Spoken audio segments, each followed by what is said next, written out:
Hey gang, you have one guess, and one guess only, down in the comments. What's this video going to be about? Yelp. Um, I'm kind of a battery charger snob. I find something that works, I find something good, and I stick with it. Now, I have this shower right here in the middle, and it is a 6 volt slash 12 volt at 6 amps.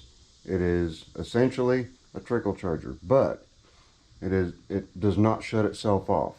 All right. It is old. It is from the 1980s, so it's got some age on it. But anytime I've got a completely dead battery, a lot of these will not. This Schumacher battery tender here, this eliminator, this Schumacher, and this Motomaster over here, they are all electronically controlled. So if I have a battery that is showing nothing, for example, this battery is from 2016, March of 2016. We're going to test it using, and you guys have seen me use this before, the Topdon Arty Battery 101. Absolutely love this thing. I did a comparison video between it and Schumacher, or excuse me, Syntec, the Harbor Freight brand of battery load tester. And this thing does so much more. But anyway, I'll try to remember to put a link down in the description. And I might try one of these things up here. I've never done, suggested video, but I'll try it. We'll see if it works. Okay, so we're plugged on. This is a 360 cold cranking amp battery. So now let's see what we get. English, out of vehicle. Make sure you guys can read it. B4 charge, regular flooded, cold cranking amps, 340, and it's 360. There's 360. Now let's test.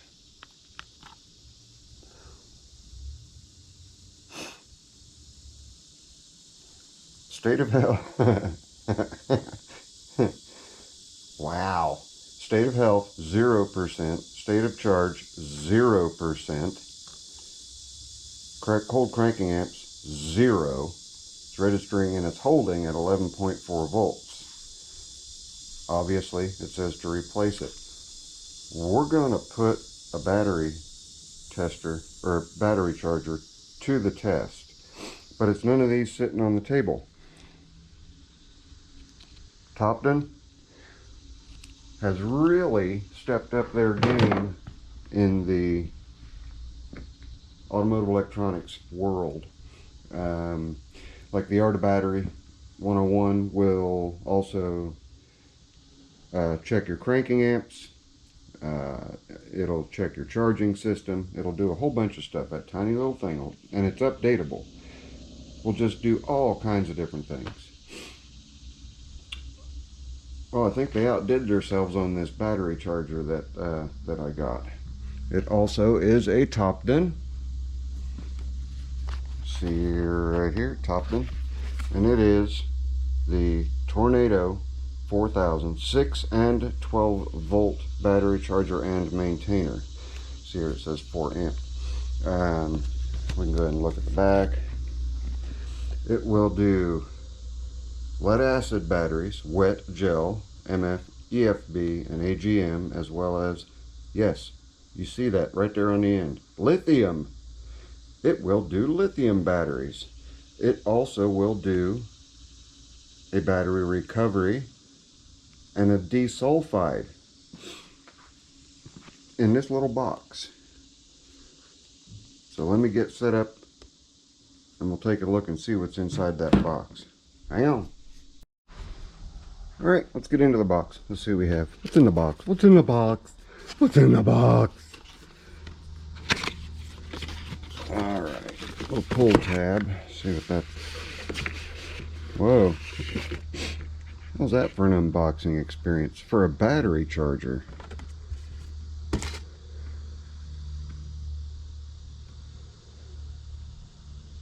That's a really pleasant unboxing experience. That's neat.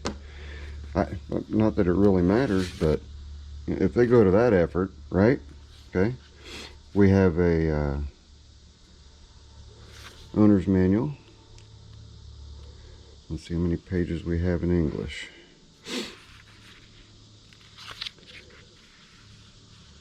24 pages in English. We may touch on a little bit of what's in there. We'll see. All right. Now, get that sucker out of there. It is not very big at all. Let's compare it to the little trickle charger I've got, size-wise.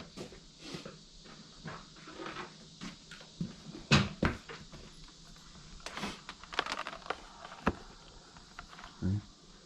Size-wise, it's quite a bit narrower, a little bit longer. All right, all right, all right. Let's get these cords out of here. What have we got? Okay, that's the charge it end. Then we have, that's nice. This can be looks like it, yeah, it does. It locks too. Cool. And it's got a rubberized insulator there so that it's a watertight connection. All right.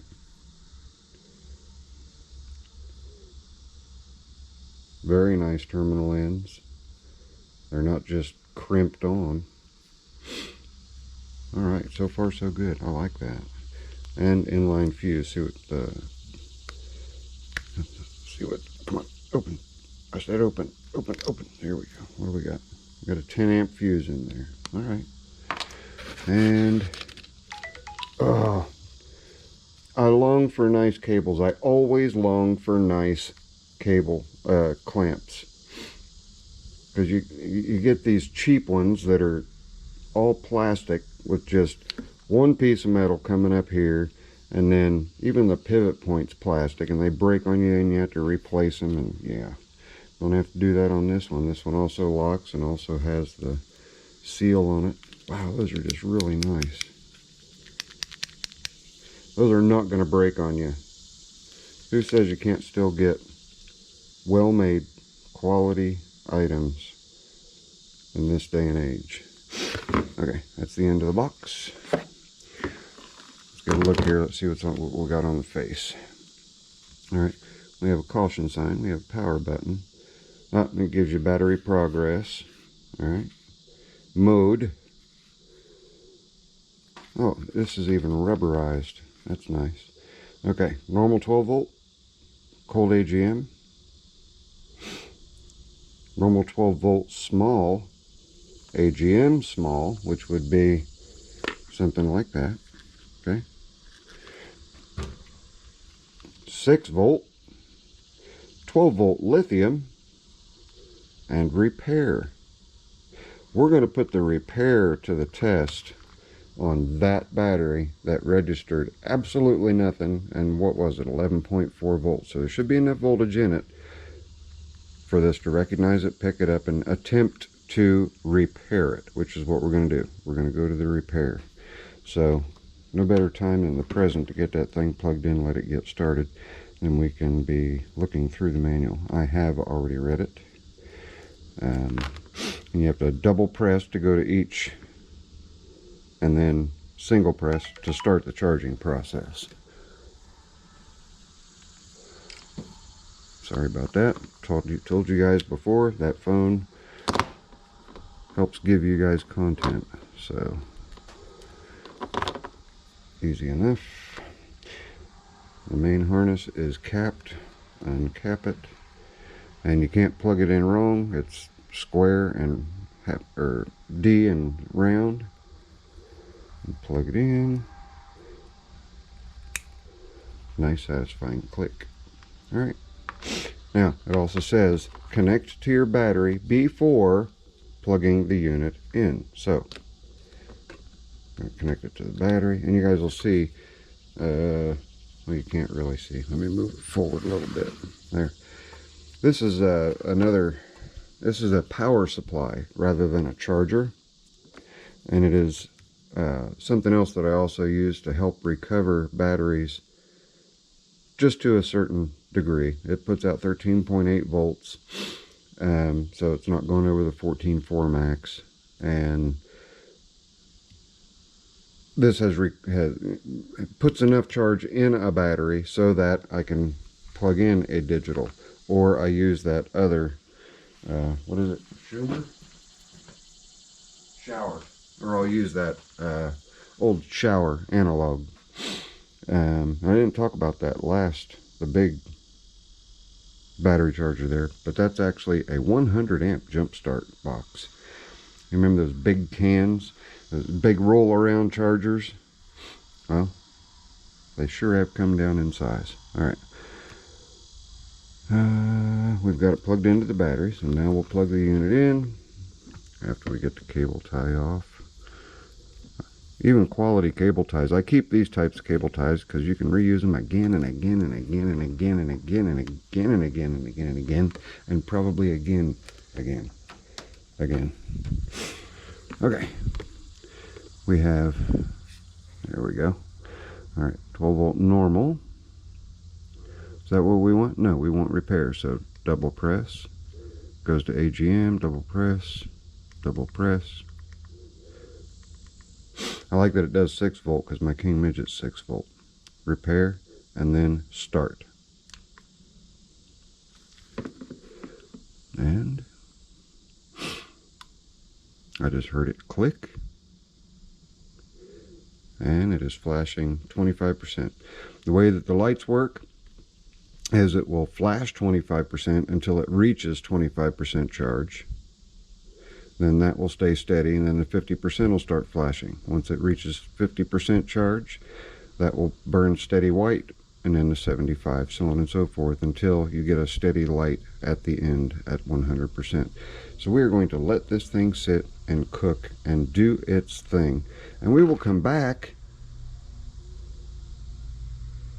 in 24 or so hours and see if we brought this 2016 battery back to life. Now, it is an Exide from Rural King. They're good quality batteries. I've had, in fact, I've still got a couple of 2016. I have one 2015 that still work. That's because I put my maintainers on them, and also my chargers that will recondition.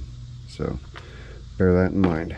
But I pretty much covered, just real quick, what is in the manual as far as operation, quick operation. Put your contacts on first, plug the unit in, cycle through your modes to the one that you want, which right now we're doing repair, and let her sit and do its thing. So we'll see what happens here in 24 hours. We'll come back and we'll take a look. And it even has pocket holes on the 4 corners here so that you can screw it down to something. That is nifty. Right on. Okay, let's see. 65 watt max power, charging current, 4 amp, 6 volt, 12 volt, 4 amp, 6 volt, 4 amp. So yeah, it's going to take quite a while for this to charge up. So we're going to let it do its thing. We're going to let it cook, and we'll come back in 24 hours. And we may check on it periodically as well. Well, I had the whole I got real busy thing going on, and didn't get any progress on it, but we are on 12 volt repair, and everything is showing up to 100% with no fault. So the battery's down here. It has been 22 hours. So we're going to grab that battery up here real quick and put it on the Topdon battery tester and see what it says.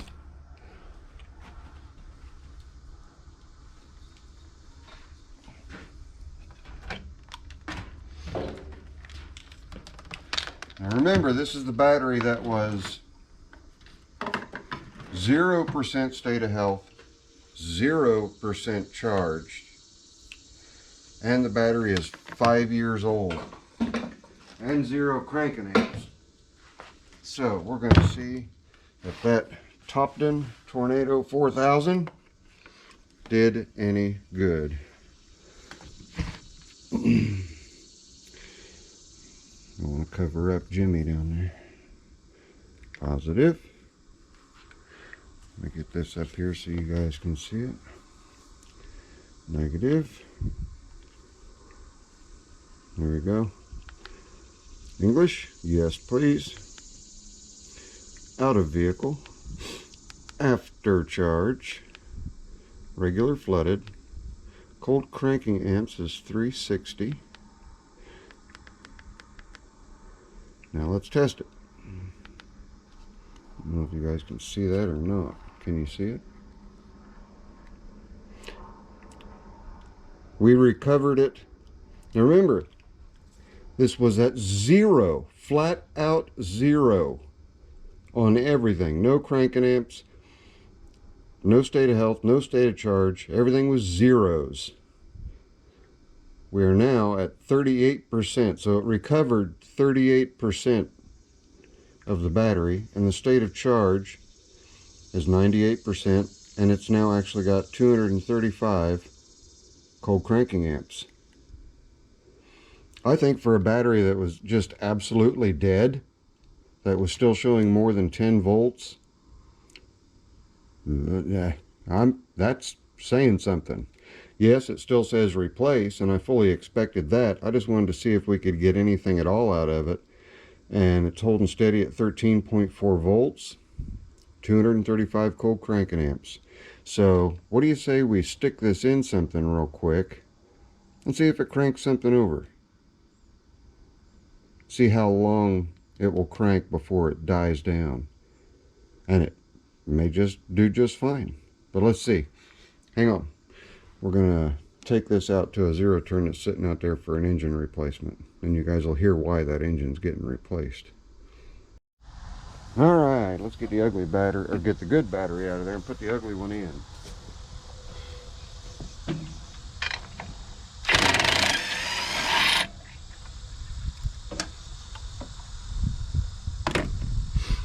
I gotta loosen that one a little bit.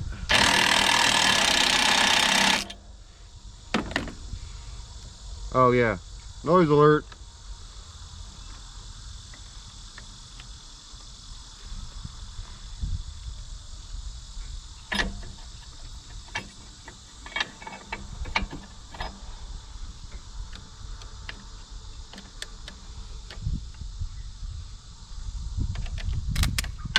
Don't do that, dum-dum. Sparky, sparky. Thought July 4th was over with. Don't want no more fireworks. See what it did to the wrench. Oh, just a tiny little arc spot right there. Silly, silly, silly. I knew better than that.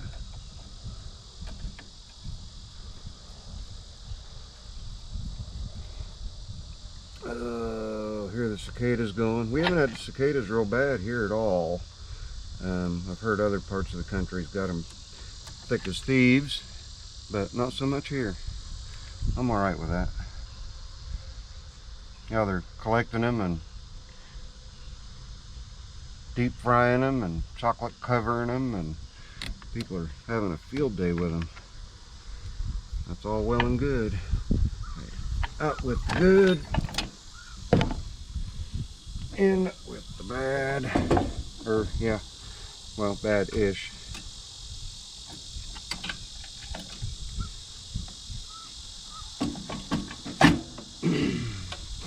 We don't need to strap it down.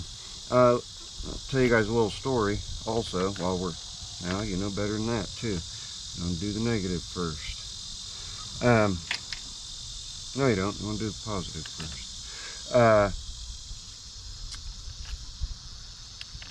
I took Ruby to my guy, not to Broadway Motors, but to my guy to get the AC installed. And the first compressor sounded like it had marbles in it, so it was kind of a lather, rinse, repeat.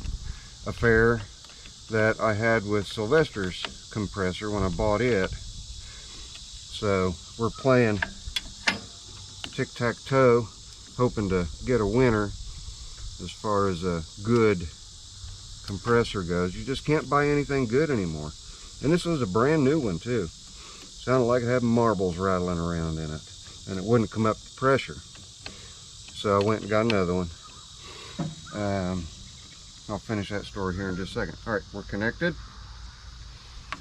Let me get everything out of the way. You guys will hear how, maybe if it cranks it over enough to start it, you'll hear how nasty this engine sounds. And this is a replacement engine too. Okay. The choke is not connected. It's right here. This has got one of those choke-o-matics where you put the throttle all the way up and it chokes. So that's choked. See if she'll start.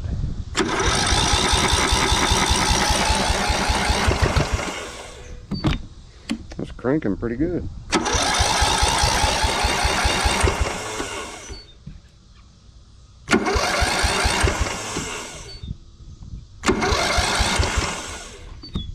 Not going to start for me this time. Well, I would say, yeah. I mean, if you've just got a, I mean, that, you guys saw it. That battery was completely dead. Just keep cranking. See how much cranking we can get out of that battery that was 0, 0, 0.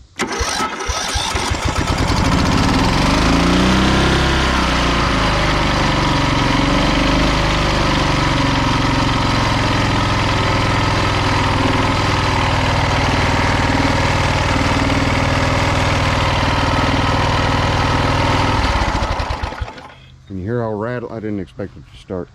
Hear how rattly that thing is? Yeah, it did not get serviced well at all. So it's getting, this is a China-made Briggs. It's getting a USA-made Briggs put in its place. So anyway, back to Ruby. This actually came from Rick's shop, and it was what they were using to mow with. And then Rick and his crew were burned out of their other shop, which was at another location here in town in Muncie. Was Turner Automotive West. They dropped the Turner part and it was just Automotive West. And this was at their secondary location. It just was not cared for at all. As soon as I got it, I power washed it because I wasn't even sure what color it was. It was just so nasty.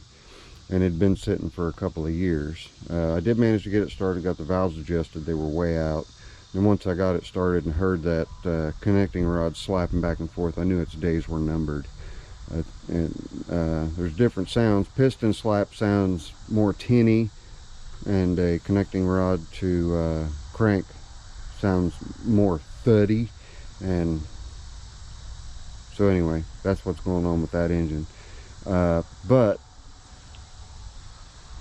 I had some issues with Broadway motors. I won't get into it, but I had some issues with it, and it's just because of who I am. There's no fault of theirs. It's just who I am and what my expectations are. Rick understands and knows my expectations because his are the same. His are just as high. He holds standards just as high as I do. So I guess you guys can look at me while I'm finishing this up. So I wasn't aware at the time that I had the engine put in Ruby that Rick was able to, I knew that he had the other shop, but I didn't know whether he would be capable of putting the engine in or not. Well, apparently, yes, he would have been able to. Had I known that, that is where I would have gone. I got a sweat bee that keeps landing on my hand in the same spot. No, it's a dead sweat bee. Sorry for the gore. So anyway, we're just trading work. I'm working on this for him. He's putting the AC in for me for Ruby. And right here, you see right there, that is something that should have been caught when the engine was installed. Same thing with the O2 sensor, just in my opinion. You know, you don't want to fix something. And the AC, I got charged $155 for non-working AC. Plus, I got charged retail plus 25% on all the parts. Rick lets me bring my own parts in. He's fine with it. He calls me and tells me what parts he needs, and I go get them. I've known Rick for over 20 years, knew his dad, or his father-in-law, and, you know, if I had just known, it's just one of those things. And, you know, it wouldn't have cost me as much, and it wouldn't have been this headache that I've been having with Ruby. Not saying that Sam wasn't competent. Sam was competent. Just attention to detail, not quite up to where mine is. So anyway, the engine that this one's going to be getting, like I said, is a USA made. And it is this waste pump engine right here that's got less than 100 hours on it. And I did a quick little run video for Rick yesterday because I had to go out and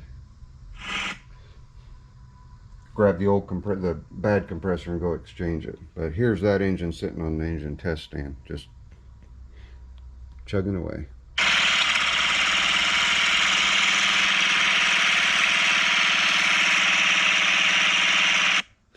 So that's the little guy that's going to go in. More than enough horsepower to run that 44-inch deck and the hydros. It's not a big Hustler. It's a Hustler fast track. I'm going to sharpen the blades on it, check the belts out, do everything that you do with a normal service, and swap the engine out. And then you can see in the back of the truck, I know this is about the battery charger and I'm talking about other things. Get you one of those battery chargers. This was in the fire. You can see that the air filter is a little bit melted, but it did not catch on fire, and they were able to drag it out quick enough. But it got doused with so much water that right now the engine is stuck. It's either the engine that's stuck or the pump is stuck. So we're going to find out. And if it's the engine, I'll throw another one on. If it's the pump, we'll throw another one on. So we've got that to go through also. So between this, that, Rick, and Ruby, these two, it's all going to work out in the wash. I get cold AC in Ruby. He gets his equipment fixed. That's how this town has operated for 100 years. On a handshake. So I appreciate Rick. I wished I'd have known that he could have put my engine in, and I'm glad that Rick is able to do what he's doing. He is going to rebuild where the fire was. But if you guys want to look it up, just look up Turner Automotive West Muncie Fire, and you'll be able to pull articles up and see it was a total loss. Building was just completely leveled. Huge building too. But anyway, that's enough of the babbling. You guys,